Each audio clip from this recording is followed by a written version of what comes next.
Welcome everyone to Scripting Sales. I'm your host, Ryan Paris.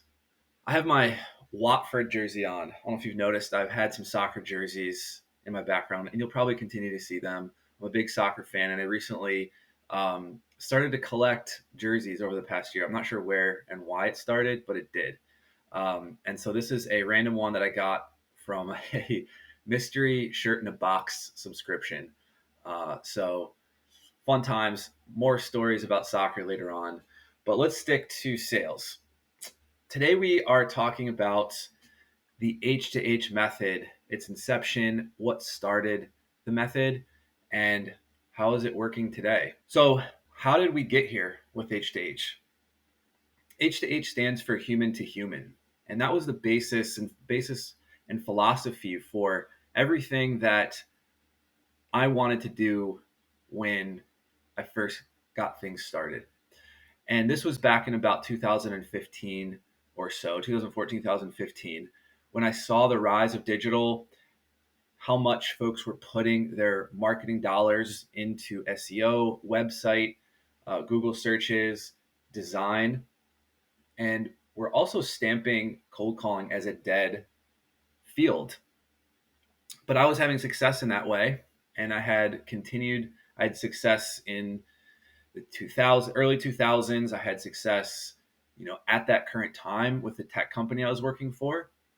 So it was a some type of kind of deep, almost like competition that I got satisfaction from in proving that really that connection from 0 to 1, that is human to human, voice to voice, and even face to face, has a deep impact in the conversion from not interested or unaware to open and interested and going to next steps in a sale. It was just that at the time, there was a reason why it was called dead. There was a stigma, there was negativity around the profession, like I mentioned. And so I wanted to really unpack that and hopefully dispel it. There was this existential moment in my career where I thought, hey, is this a path that I want to go down? Is professional selling a path that I want to go down? Because if I have to continue to use outdated, aggressive, untrustworthy sales techniques, then this is not probably a path that I'd want to go down. But what I realized is it didn't have to be that way. I really truly believed that selling in itself wasn't necessarily good or bad, but we could add good to it by instilling trust and these characteristics and values that made greater connection and actually helped people. So what were those things? What were the things that separated? And that was the question I asked and started to write that down. I started to practice that when I was writing my scripting and doing my training and still working with the ed tech company. H2H, the actual company name, didn't really exist until about 2020. But the philosophy behind it began at that time, 2015. So when we started RPMC, which was kind of the initial name, more of a consulting company, the message was that human to human connection. So we were fighting digital, we were fighting stigmas, but people had a natural inclination to want to use this timeless style of connecting business because people saw it working. There was either rumors or you heard stories. They wanted to try it for themselves, but we didn't know which channel to go down. My ultimate goal was I wanted to be a big consultant. I wanted to be a Mike Weinberg. I wanted to be a Grant Cardone. I wanted to be Jeb Blunt. I wanted to be, Zig Ziglar. Like these are like, man, I could have an impact. I think we have something here. And I realized at the time that I was so young and still so undereducated about selling, but just had a good upbringing in sales practice that I was able to make things happen, but never really had a widespread and deep knowledge of technical sales practices that I could really honestly help a greater marketplace with. And I didn't necessarily know that or realize that at the time immediately. It started to, I started to become more aware of myself and thinking, hey, I don't know if I have the experience and I'm not ready. And even if I did try to go and be a consultant, it would take me years and years to get the kind of notches on my belt, if you will, around this practice, around this profession. So at the time, we offered a lot of services. We offered script writing, cold call, and sales training. We also offered event marketing outsourcing. So face to face lead generation at trade shows, malls, street fairs. I'm sure you've seen these folks. The sand people at the mall. You've seen the uh, kind of vacation companies at street fairs or big events, right? They as you're walking by, they chase you down, and you have that visceral feeling of, you know, to run away from them sometimes. But that was a really big way that we were able to do outsourcing early on. That was some of our early practice. We would work at these shows on behalf of remodeling companies, talking to consumers as they would walk by about setting up estimates to redo their kitchen, redo their bathroom, redo their basement. And it was that same conversation. I mean, really, someone walking by at a street fair is like a cold call, and you engage them. It's a bit different in its application, but it's the same idea where you have to get through the first few seconds and then open up and have a conversation and get to know them. You build the trust, you see the pain, you speak to the pain, and then you move to a next step if you can. So that message was there, right? That human to human lead generation, building trust, making connection, and selling. We also offered B2B canvassing. We'd even go door to door. We'd also do calling and emailing. So we had this whole wide range. And as we began to experience more and work with more clients, I realized that this wasn't sustainable with all of these channels. We didn't have any outside investment. We're working hard to, we're eating what we kill. We are moving week to week and trying to build and just, what's going to be the direction we want to go. Well, long story short, we decided that calling was the path. So it's like end of 2016. I came across a couple more clients within the calling space. We were able to do some calls, have some success. And in the beginning of 2017, we decided, I made this decision to start the outsourced call service. So to circle back around to the whole, how am I going to make the biggest impact? I wanted to be a consultant, but as I started to really be practical, I said, listen, I just want to make an impact. I would like to help this space. I think I have something in my heart of hearts that is truly, that I can't quite define yet. I can't quite put words to, but I see and feel it when I'm working with customers or potential customers, that this is something that can work. That this outdated way of speaking with people can be, uh, rejuvenated. It can be redesigned. It can be revitalized if we are able to remold it into a practical format that actually helps people, that builds trust. The need started to show in calling. I said, if we want to make a big impact, it's not going to be through a few clients. It's going to be through hundreds of clients within a specialized, focused area where we can have constants to measure over time that give us the data to prove outcomes. That's where the intuition and idea started to begin to meet practical application process. So we can begin harnessing that intuition. What was it that was working? How do we define that? Use it in the marketplace, test it, bring it back, refine, use it again, see how it impacts, and continue that cycle until the end of time. And that's kind of the idea of H2H, was that H2H really started to develop after a few years of data. We had these ideas to build trust in the marketplace and to make an impact and kind of give cold calling and selling a better name. And we had to see it working first. So what was working, and then we document. H2H is a separate business than Superhuman. So H2H is a consulting company that does and a strategic kind of position as well. It provides consulting, but it also is a philosophy and way we go about things, and we apply that at Superhuman. So everything we do at Superhuman does apply H2H. So what is H2H? The idea is much bigger than just cold calling.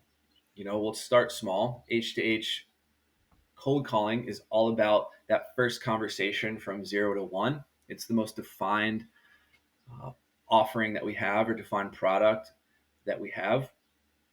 It is a method of going about calling and selling, in that matter, where we're trying to maximize the performance, maximize the amount of conversions as much as possible, with one rule in mind: without ever losing trust or hurting the relationship. And the reason why that statement exists is because those are somewhat diabolical. They're somewhat of a paradox. And there's a balance in between that enables a higher conversion. Because what you're doing is you're building a framework, value system, and characteristics about how you go about cold conversation. Especially when you're in the moment, you're using instincts or intuition. You need to be solid in everything that you're saying, because it's going to be quick, it's going to be fast. And if we're not trained, then things that we say can come out of our mouth that we don't mean. We can be unprepared. We don't have a framework that we can use as a guardrail to come back to. These are the types of things that these high performance type of techniques were those that I learned in my early sales career. I talked about kind of coming from a cutthroat remodeling sales industry where it was get yes no matter what the expense. Win, win, win, win, sell, sell, sell, and anything in our way would be pushed to the side because that's all that mattered. And that hurt a lot of reputation, people, and the idea around an organism that is contributing and not taking away. So H2H wants to fix that and wants to figure a way to high performance and maximize the results even more so than we originally thought, even more so than those cutthroat companies, and add on potential more wins because we don't hurt the relationship. We're not just saying now, we're not just saying us, we're not just saying our pipeline. We're also flexible with those folks. We're also trying to expand our pipeline to the buying cycles that might be different from our selling cycles. A quick example is in our H2H cold calling method. We have a lot of times an appointment set for our cold callers, for our scripts. But if they're not quite ready, then we already have defined backup lead generation dispositions that are ready in hand to provide to those prospects if they're not ready for that appointment. But we also don't want to just go into that conversation to just build a friendship, right?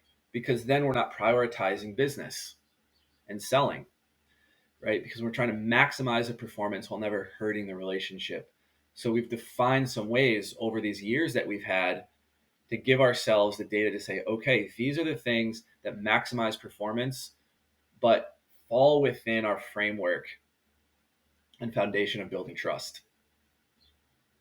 So that's how we're doing it with calling. Within H2H, we are building a script structure.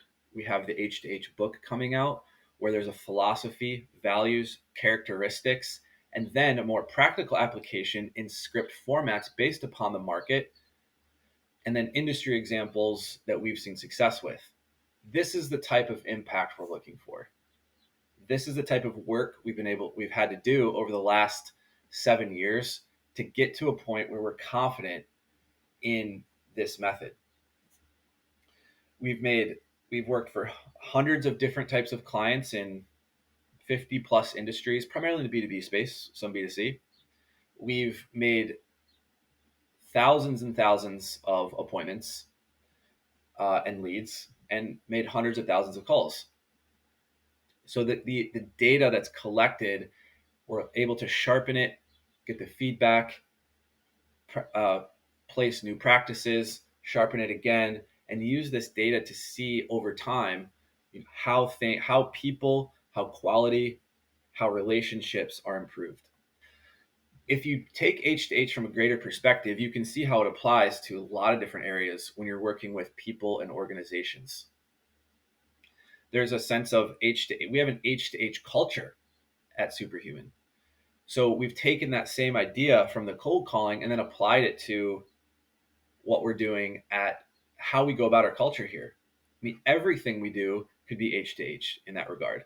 How do we maximize our performance with our team and ourselves without hurting relationships? There's a lot of collaboration that goes on. There's a lot of interdependence within our team. So if someone's dropping the ball, or if someone is perceivably dropping the ball, how do we go about engaging them to encourage them, to spar them on, but at the same time, keep that relationship going? Because at the end of the day, we're stuck with each other. Why not boost that relationship, but also spar that person on, right? You can apply it to sports management. You can apply it to sales management. You can apply it to a lot of different facets within when you have people, performance mixed together. But this is more about scripts. So let's digress back. H2H is one method. It's a method that we've seen proven internally, and we're continuing to prove. It's going to consistently evolve.